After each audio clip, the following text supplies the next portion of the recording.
vida de Moisés o Tratado sobre la perfección espiritual, de San Gregorio de Nisa.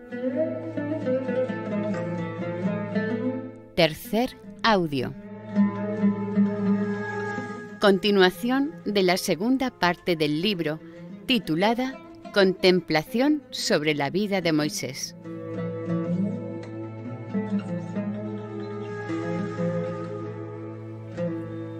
Punto 10. La columna de nube.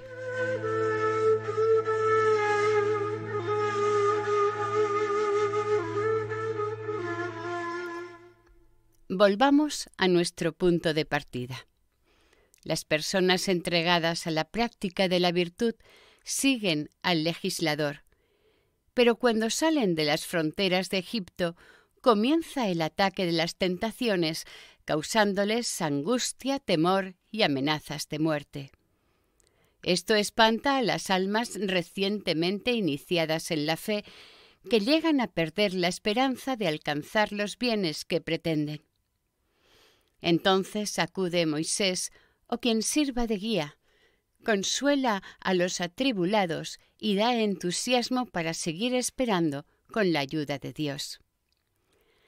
Ayuda que no vendrá si el corazón del guía no habla con Dios. Hay muchos constituidos en autoridad espiritual que se preocupan únicamente de que todo marche bien externamente. Nada les importa lo interior que solo Dios ve. No fue así Moisés. Mientras se dirigía a los israelitas infundiéndoles ánimo, aun cuando externamente no hablase con Dios, lo invocaba con gritos, como testifica el mismo Dios. La Escritura nos enseña, a mi entender, que es palabra grata a Dios y llega a sus oídos no el clamor producido por los órganos de la voz, sino la oración que sube de un corazón puro. Claro que a quien haya llegado a estas alturas, la ayuda del hermano le resulta de poco provecho, pues son más grandes los combates. Llamo hermano al que, enviado por Dios, salió al encuentro de Moisés cuando éste bajó a Egipto. Simboliza a un ángel. Entonces tiene lugar la aparición del ser trascendente, percibido según la capacidad de quien lo recibe. Lo que por la historia entendemos haber sucedido realmente, sabemos que ocurre siempre en sentido espiritual. Siempre que alguien huye de Egipto y pasada la frontera, sufre el espanto de las tentaciones. Su guía le enseña a esperar de lo alto la ayuda insospechada de abrirse paso por el mar, porque el enemigo cerca con su ejército al que huye. Le sirve de guía en este paso la nube, palabra que significa para nuestros antepasados gracia del Espíritu Santo, porque dirige a los justos hacia el bien. Quien la sigue pasa por las aguas felizmente, pues su guía le abre paso por medio de ellas, llevándolo seguro hasta la libertad y aniquilando allí mismo al que le persigue para esclavizarlo.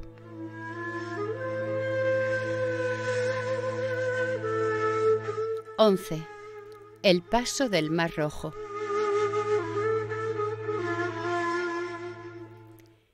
Quien oiga esto debe comprender el misterio del agua en que se entra con todo el ejército enemigo y sale uno solo, dejando a todos ellos anegados en el mar. ¿Quién no reconoce que el ejército enemigo, caballos, carros, jinetes, arqueros, honderos, soldados de infantería y la multitud de combatientes por parte del enemigo son las diferentes pasiones del alma que tienen al hombre esclavizado? Con el ejército mencionado se identifican los sentimientos de cólera, impulsos sensuales, tristeza y avaricia. El insulto es verdaderamente una piedra lanzada por la onda. Punta de jabalina es la estremecedora amenaza de la cólera. Los caballos que tiran del carro por sí mismos con impulso irresistible representan la pasión de la lujuria.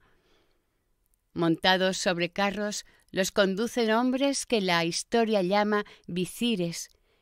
Instruido ya en el simbolismo del dintel y los montantes, por los 3 conductores, tú reconocerás la triple división del alma: racional, concupiscible, irascible.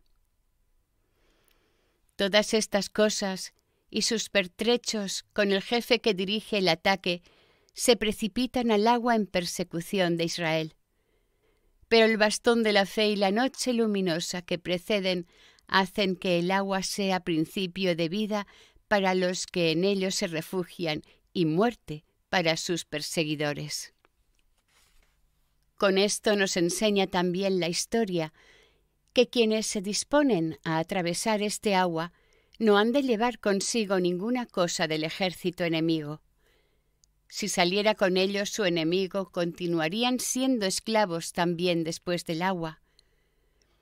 Habrían sacado a flote también vivo con ellos al tirano, en vez de ahogarlo en el abismo. Esto dicho en figura quiere decir: aquellos que pasan por el agua sacramental del bautismo deben hacer morir allí todo el ejército de vicios que les hacen guerra. Estos son avaricia, deseos impuros, rapiña, vanidad, orgullo, impulsos de violencia, cólera, rencor, envidia, celos y otras pasiones que de cualquier modo acompañan nuestra naturaleza, sea por malos deseos del alma o por los actos que de ellos se siguen. Nos manda la ley ahora que en Pascua comamos pan ácimo, tal como se realizó en el misterio de la Pascua. Pascua es el nombre de la víctima cuya sangre libró de la muerte a cuantos la celebraron. Pan ácimo quiere decir sin levadura. Con esto nos da a entender la ley que al comenzar la vida nueva renunciamos a la anterior vida de pecado. Tenemos, pues, que lograr un completo nuevo nacimiento, romper la cadena del continuo pecar y convertirnos radicalmente al bien. Esto quiere decir, además, que debemos anegar en el baño de salvación como en un abismo cuanto haya en nosotros de persona egipcia, es decir, toda forma de pecado. Surgiremos puros, sin que nada de lo extranjero quede ya en la vida nueva. De esta manera, la historia nos enseña cómo la misma agua diferencia al enemigo y al amigo. Para uno es muerte, para el otro vida. La mayor parte de cuantos reciben el sacramento del bautismo, por no vivir según los mandamientos de la ley, mezclan la vieja levadura del pecado con su vida nueva. Incluso después de haber cruzado el mar, llevan consigo al ejército egipcio, que sigue viviendo con ellos en sus costumbres. Hay gentes que antes de recibir la gracia del bautismo se han enriquecido robando, cometiendo injusticias y con falsos juramentos se apoderan de propiedades. Otros vivían en concubinato o haciendo cosas prohibidas. Después de recibir el bautismo, siguen disfrutando de lo que antes poseían injustamente. ¿Se creen que continuando así estarán libres de la esclavitud del pecado? ¿No se dan cuenta de que continuando así están siempre sometidos al yugo de los tiranos? Cruel y furioso tirano es la lujuria. Con placeres como látigos atormenta al alma que le está esclavizada. Tirano es igualmente la avaricia que no da reposo al alma esclava. Por más que tenga, nunca se sacia, porque el deseo de poseer la lleva siempre más lejos. Enumerar otras malas inclinaciones obligaría a mencionar otros tantos tiranos. Si se les sigue obedeciendo después del paso por las aguas, equivale a no haber tocado todavía el agua sacramental cuya finalidad es acabar con la tiranía del mal.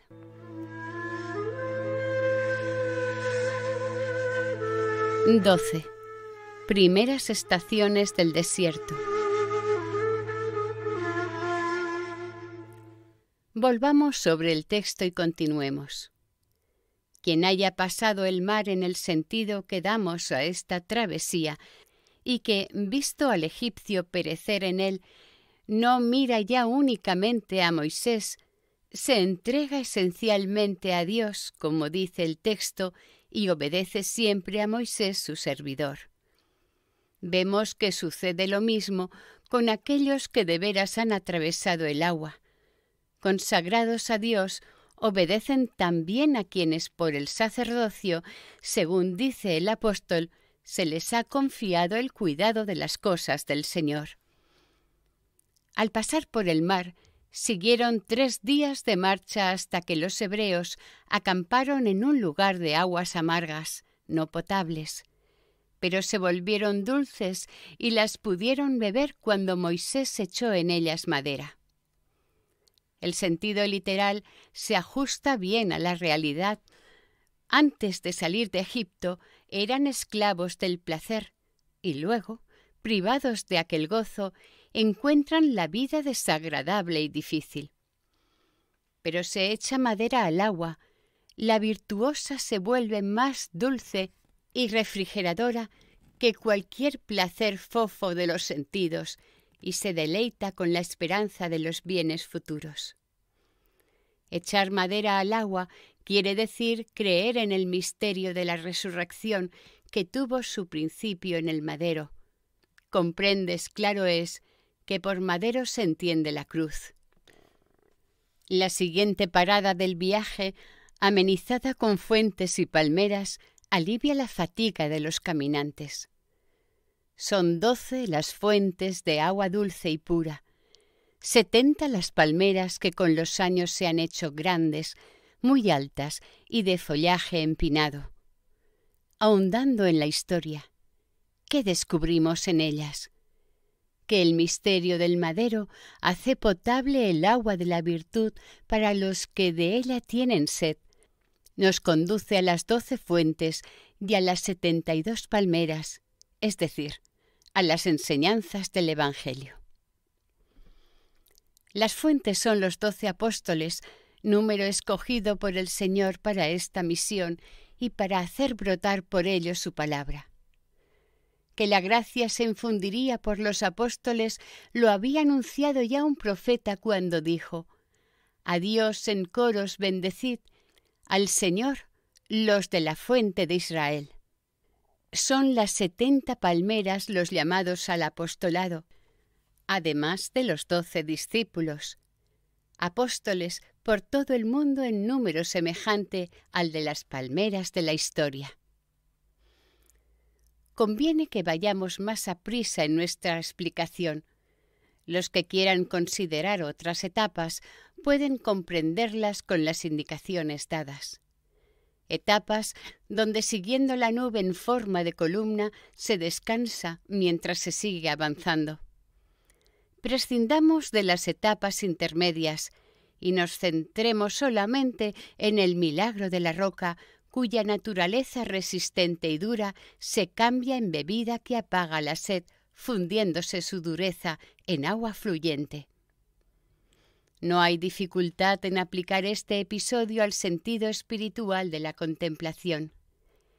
El alma que haya dejado al egipcio sepultado en el agua del mar, ha bebido luego el agua endulzada por el madero, se ha deleitado en las fuentes apostólicas y reposado a la sombra de las palmeras. Este alma está ya capacitada para recibir a Dios porque, como dice el apóstol, la roca es Cristo, seca y resistente para los que no creen. En cambio, para aquellos que la tocan con la vara de la fe, la roca se transforma en agua que sacia a los sedientos.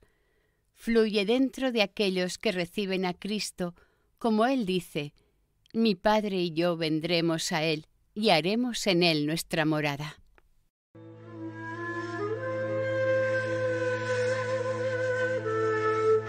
XIII. El maná.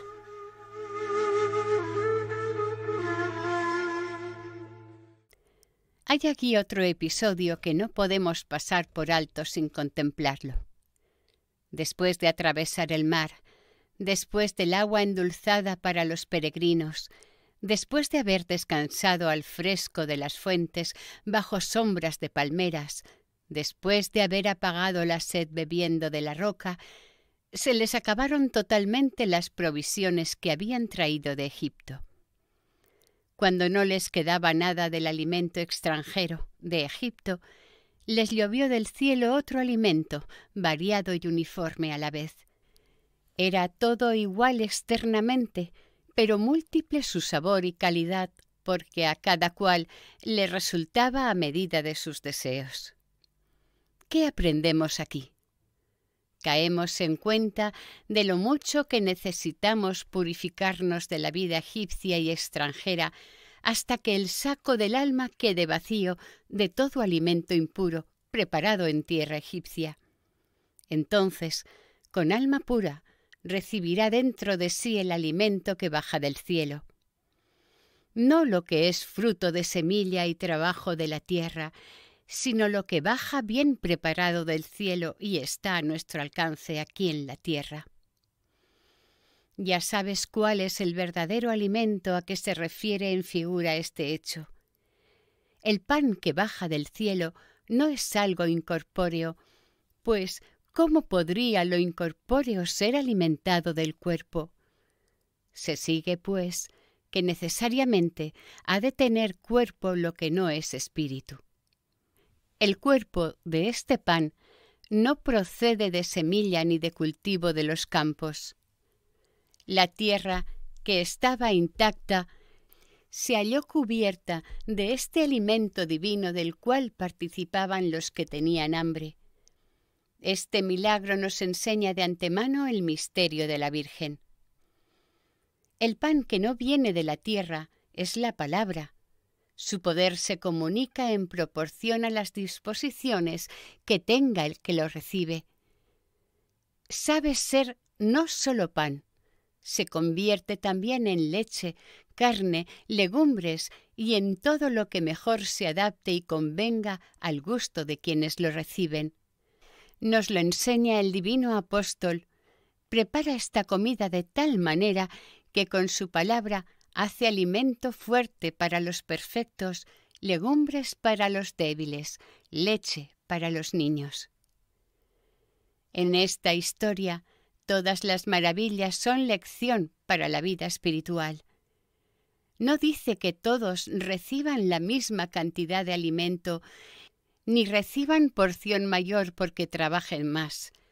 Cada cual lo que necesita, ni más ni menos. A mi parecer, aprendemos que en lo material hemos de preocuparnos nada más de lo necesario. Para la comida hay medida común, el sustento diario. Podrás acumular más de lo que necesites, pero el estómago no puede exceder su capacidad dilatándose tanto como el deseo de los alimentos preparados. La historia nos dice que quien había recogido más de lo necesario no tenía más que los otros, pues no tenía dónde guardar lo que sobraba. Y no le faltaba nada al que recogía menos, porque con esto estaba llena su medida. Vemos que lo acumulado por avaricia de quienes tanto guardan se corrompe y llena de gusanos.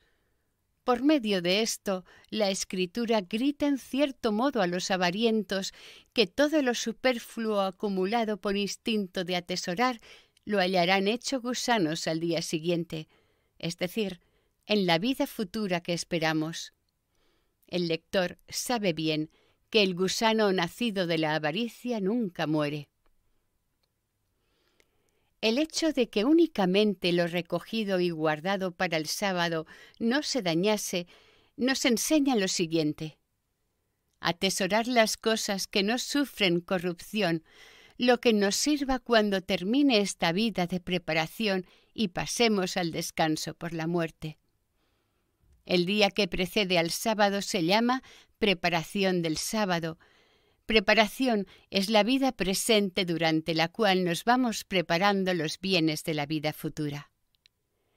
En aquella vida no se practican ninguna de las ocupaciones que ahora buscamos: agricultura, comercio, vida militar y cosas semejantes. Allí viviremos continuamente en paz, libres de toda actividad, recogiendo los frutos de cuanto hayamos sembrado en la vida presente. Incorruptibles si sembramos buena semilla, perecederos y corruptibles si trabajamos por esos frutos. El que siembre en su carne de la carne cosechará corrupción. El que siembre en el Espíritu, del Espíritu cosechará vida eterna. Se llama Pascua propiamente solo la preparación de lo que es bueno, y así lo confirma la ley, poniendo de relieve los bienes incorruptibles. Lo opuesto no tiene que ver con la parascebe ni en la realidad ni en el nombre. La preparación no es la privación. Por eso la historia manda celebrar la preparación que indica lo mejor. Ni siquiera hace mención de lo opuesto.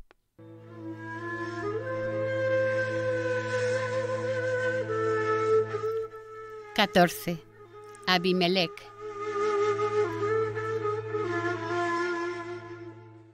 Como en el reclutamiento militar, el comandante del ejército comienza por preparar el dinero y luego da la orden de guerra, así los que militan por la virtud reciben primero su sueldo y luego declaran la guerra a los extranjeros, poniéndose a las órdenes de Josué, sucesor de Moisés. ¿Ves el proceso del pensamiento?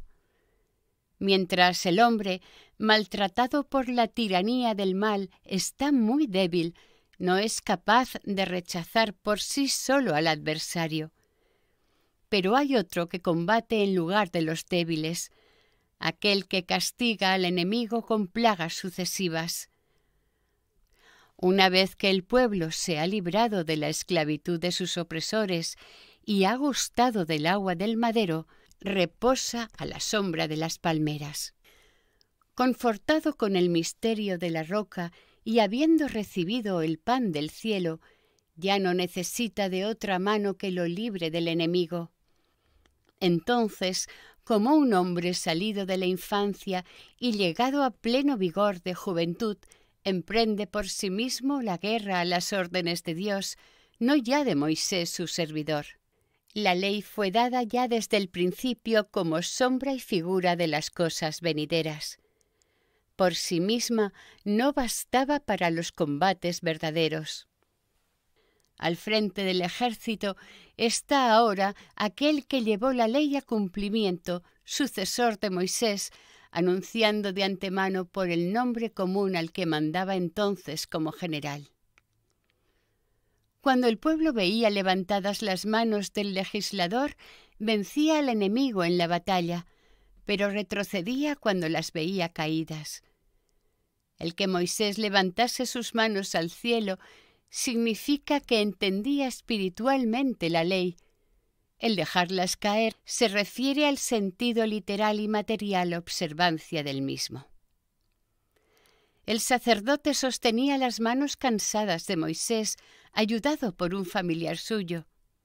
Tampoco esto es ajeno al sentido espiritual, porque el verdadero sacerdocio, gracias al Verbo divino que le está unido, vuelve a levantar al cielo la fuerza de la ley, caída por tierra bajo el peso de la interpretación material de los judíos. El sacerdocio sostiene la ley para que no caiga, sirviéndole como una piedra de apoyo para que, al verla levantada, comprendan su sentido por la figura que representan las manos levantadas. En verdad, el misterio de la cruz está presente por todas partes en la ley. Por eso el Evangelio dice: cielo y tierra pasarán antes que pase una jota o ápice de la ley, sin que todo se haya cumplido. Con estas palabras da a entender el signo perpendicular y horizontal del trazado de la cruz. El signo que vemos en Moisés se levanta como trofeo victorioso para los que la contemplen.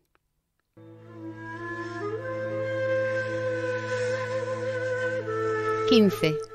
Montaña del conocimiento de Dios. Continuando la subida, el texto bíblico lleva nuestro espíritu hasta los más altos grados de virtud. El hombre, fortalecido con este alimento y que ha mostrado su poder en lucha contra sus adversarios, triunfante sobre ellos, está ya preparado para adentrarse en el inefable conocimiento de Dios.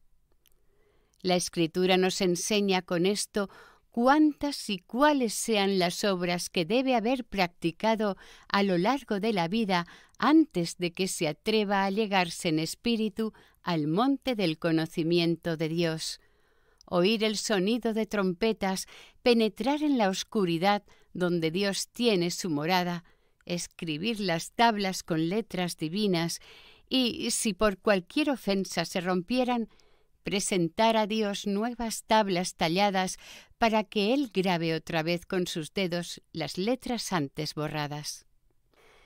Siguiendo el orden de la historia, lo mejor es presentar el sentido espiritual. Moisés y la nube, ambos sirven de guías para quienes avanzan por el camino de la virtud. Moisés representa los mandamientos y la nube que guía indica el buen entendimiento de la ley. Quien lo siga está ya purificado por haber cruzado el agua. Ha hecho morir y separar de sí todo lo impropio. Ha probado el agua de Mará, que quiere decir la vida alejada de los placeres mundanos.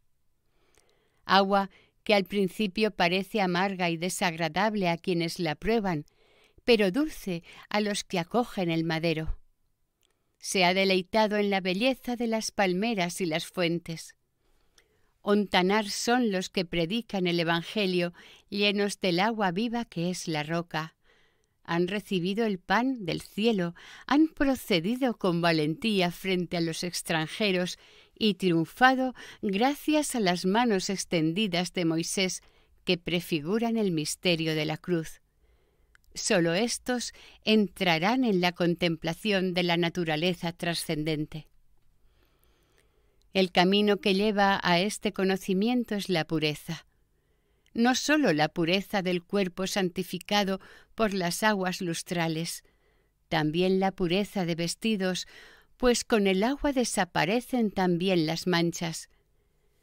Esto quiere decir que quien se acerque a la contemplación del universo debe haberse purificado plenamente, con pureza sin tacha en el alma y cuerpo, lavadas las manchas de ambos por completo.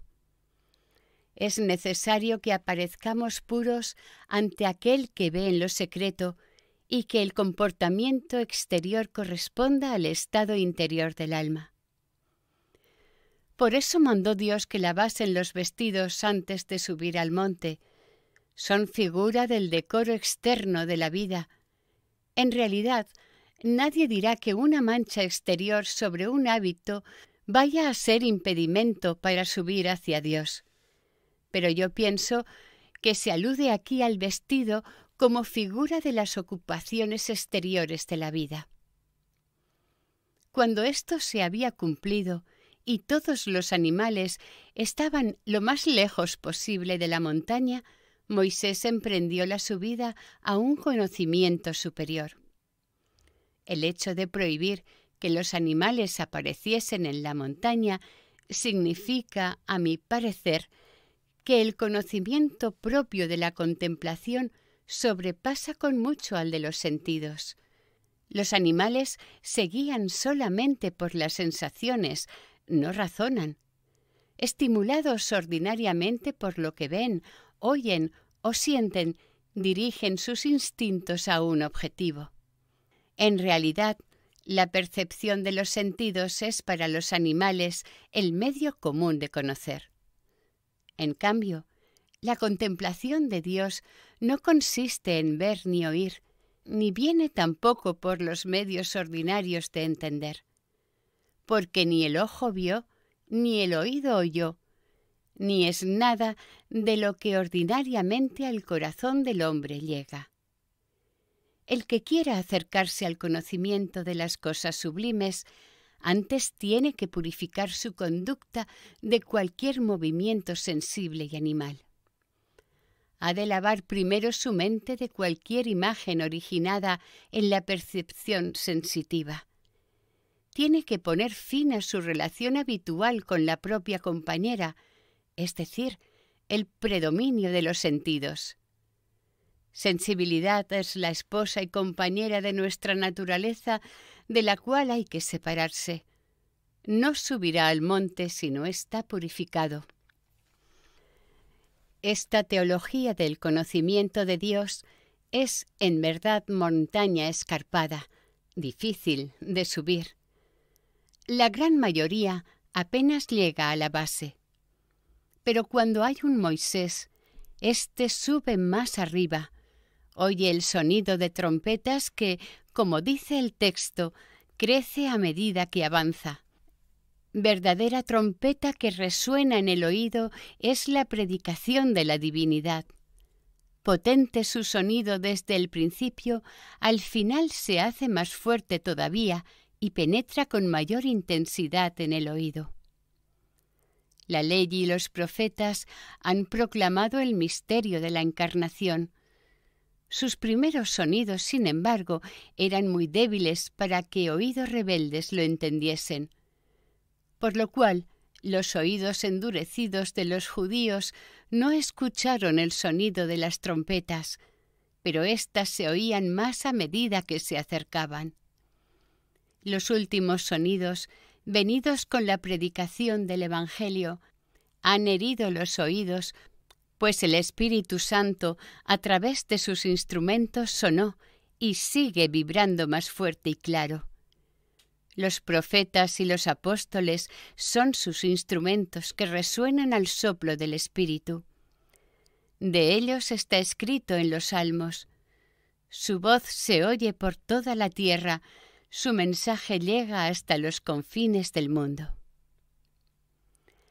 La multitud no podía oír la voz que venía de lo alto y encomendó a Moisés el conocer los misterios ocultos. Él luego presenta al pueblo la doctrina recibida de lo alto. Sucede esto también en la Iglesia. No todos se esfuerzan por ahondar en el conocimiento de los misterios, pero escogen a alguno de entre ellos, apto para oír las cosas divinas. Después, escucharán creyendo cuando les diga aquel iniciado en los misterios divinos. No todos son apóstoles ni todos profetas, dice San Pablo. Esto no lo tienen en cuenta hoy en muchas iglesias. Numerosos son los que necesitan purificarse todavía de la vida pasada. Algunos no se han lavado siquiera, siguen vistiendo el traje manchado de su vida, los propios impulsos sensuales, y se atreven a emprender la subida hacia Dios. Sus mismas ideas los apedrean, pues las herejías y libertinaje son piedra que mata a sus autores.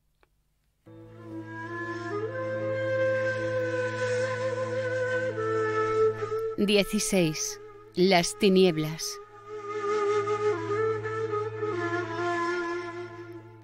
¿Qué significa la entrada de Moisés en las tinieblas y la visión de Dios que tuvo allí?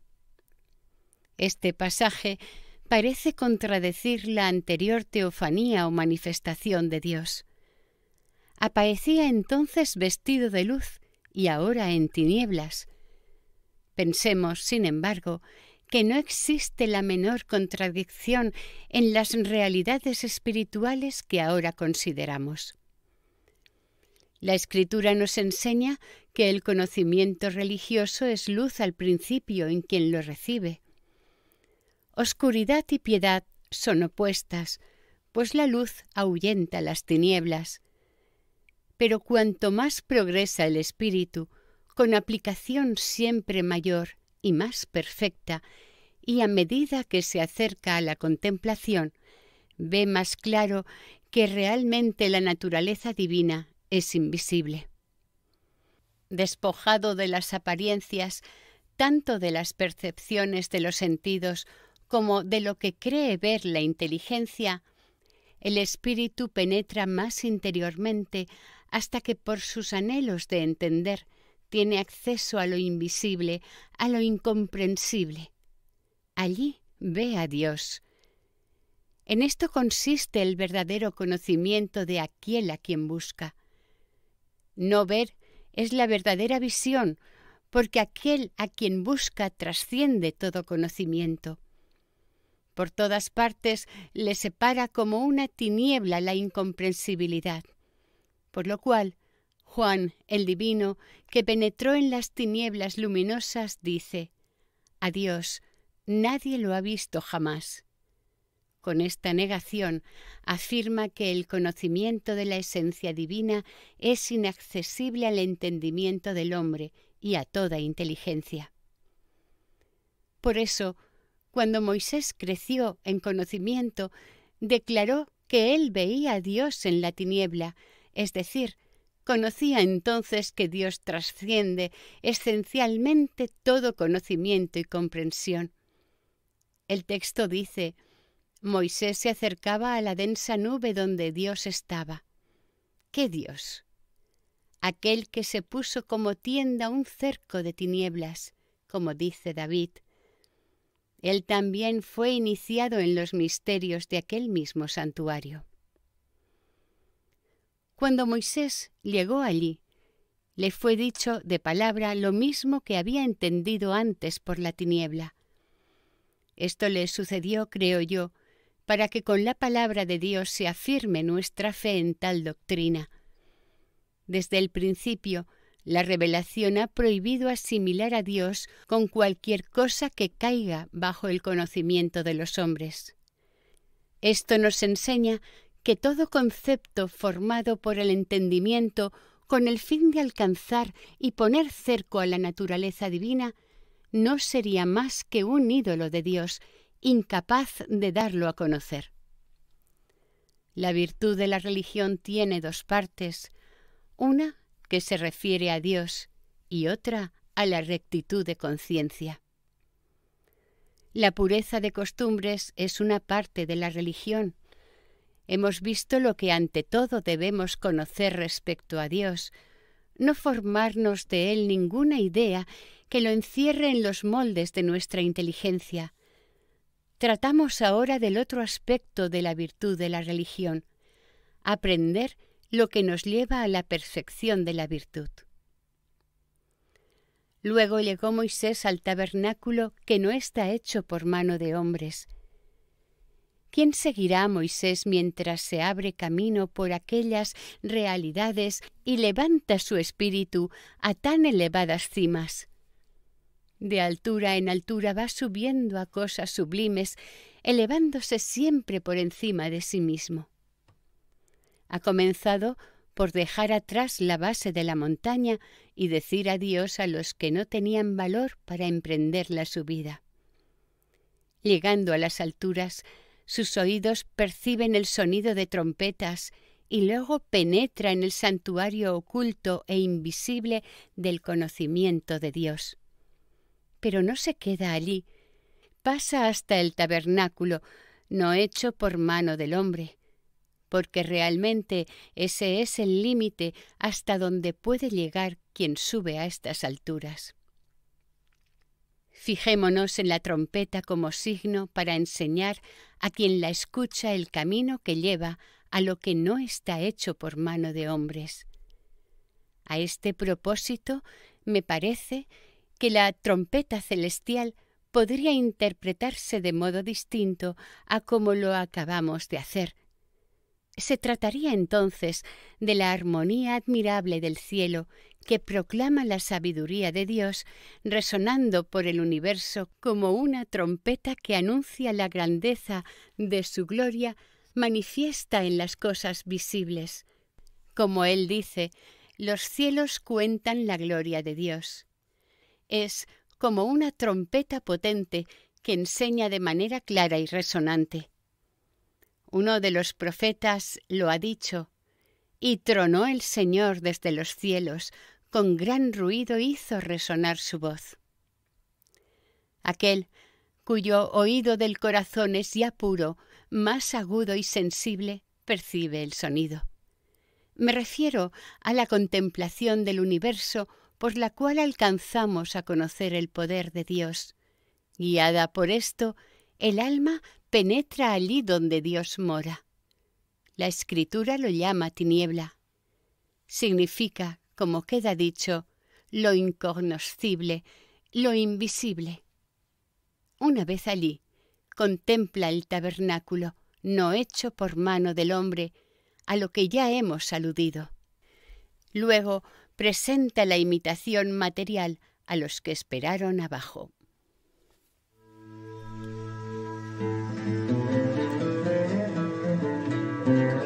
Fin del tercer audio. Vida de Moisés, de San Gregorio de Nisa.